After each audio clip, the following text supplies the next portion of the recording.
With bits of colony management, builder, survival, and tower defense all mashed up on an alien planet, does Stranded Alien Dawn come together as a masterpiece, or does it leave you high and dry? Watch on and find out.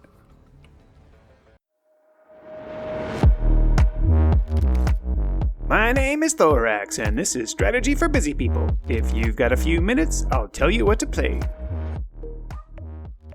Another week, another game here on Strategy for Busy People.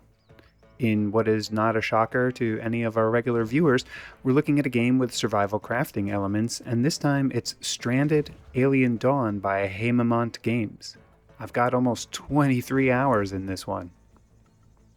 Now, someone whose opinion I respect asked me to be a little clearer about what particular things in a game I liked or didn't like, and since the point of this channel is for me to help players like me understand what they might want to play, this seemed like sage advice. So, here's my sage advice to you, the viewer, who is hopefully like me. But if you're not like me, this will be good advice too. Stranded Alien Dawn caught my eye because it seemed to offer a unique mix of several game design elements that I already like. I like survival type games. I like crafting and building games. I'm not a huge fan of tower defense games, but I do like watching aliens explode, which you might know from my review of The Riftbreaker. You should also watch that. Anyway, I saw this unique combo of elements and thought this was interesting, and I fired it up. As is no surprise to anyone who has ever played this type of game before, you start with nothing. In the case of Stranded, one of the scenarios is a simple survival one where you have crash landed with your little group. You can immediately start cutting trees, gathering sticks and rocks, and salvaging the bits and pieces of the wreckage, which all makes sense. Immediately, you need to start thinking about food and shelter, which also tracks. Once you've got the basics covered, now it's really time to start thinking about what you're going to do for the long haul. Fortunately for you, making that long haul easier comes in the form of unlocking new technologies through research. And, in some cases, being able to do that research is unlocked by making discoveries of different things. While this also tracks, I did find it a little amusing that you could figure out if a plant was edible or not by simply sending someone to stare at it for a few hours.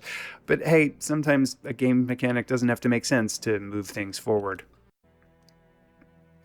The aforementioned group of survivors that you start with is something that you get to choose.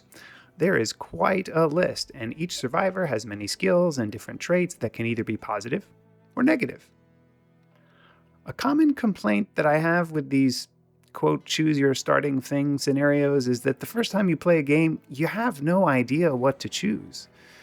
So you either make bad guesses due to your lack of knowledge, or you accidentally get lucky, which is unlikely, or you have to go online to find someone else who suffered through it to figure out what to choose. This game also features procedural generation of the maps and allows you to enter seeds that have the same problems. Is a seed going to be good or bad, and how much time do you waste figuring that out? I solved both the starting crew problems and the seed questions by asking the internet and found a nice seed and a balanced group. Ultimately, I do like the fact that, kind of like in RPG, your survivors have different things they're good at, and through use they get better at those things. In my game I had Laura, who started with some farming skills, and she got really good at it by the time I stopped playing. So, you choose your starting group, and you got your basic settlement going, and you began to do your research, and as you complete research, you can keep advancing your capabilities. You get to build better structures. You get to build defensive structures. You get to build a power grid.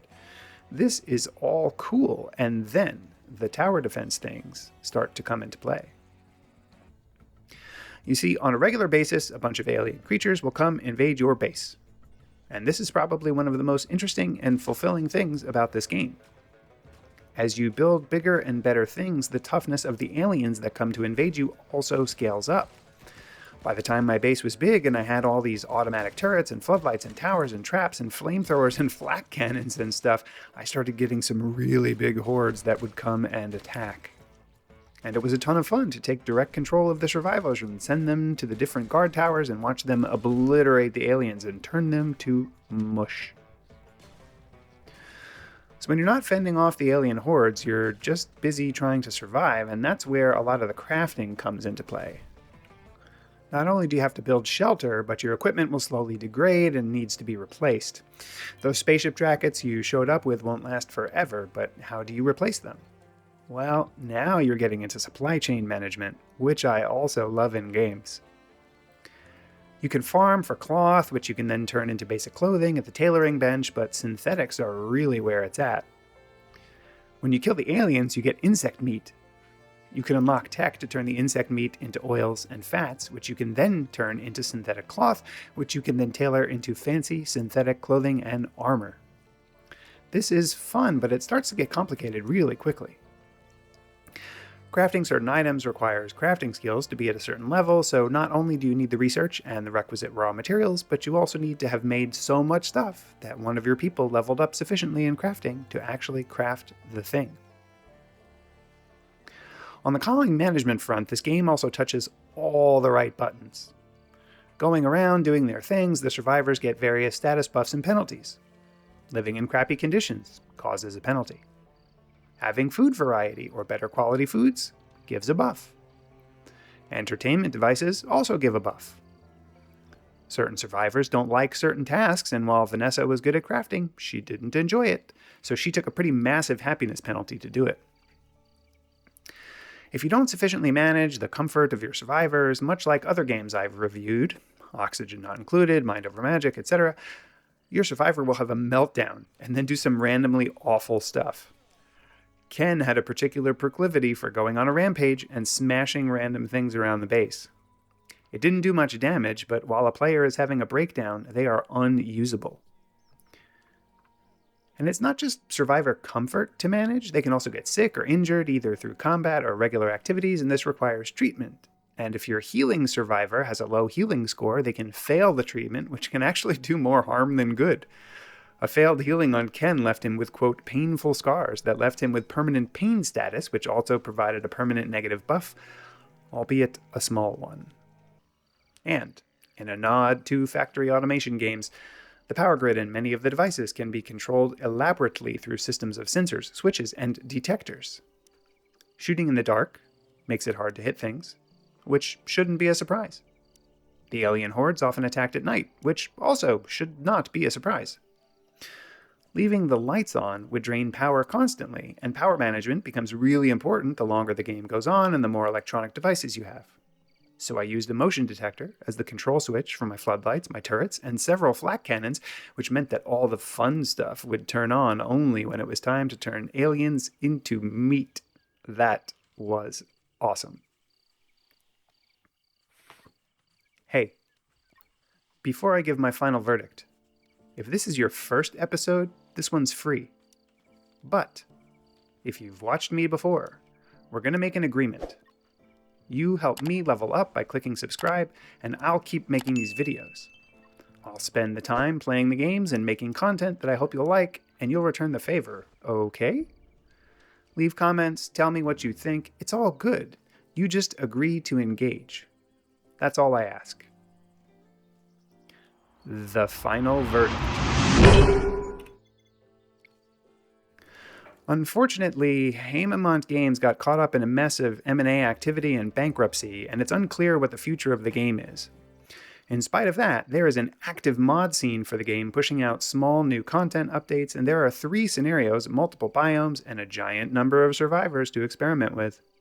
I didn't even get to review all of the game systems, but there is really, truly an awful lot here.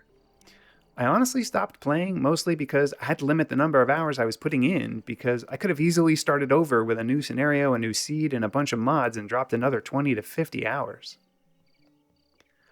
On my trademarked 3-point score scale of avoid, meh, and I forgot to eat, I turned a lot of grain into vegetable oil to turn into carbon nanotubes along with the metal alloys, but none of those were particularly delicious or even edible. The fruitcake made from alien berries was delectable, though, and this game was delectable too. In the end, after nearly 24 hours of turning alien bits into clothing, I realized that I probably needed to change my own clothing and maybe actually eat, feed the cat, or do anything other than play this game.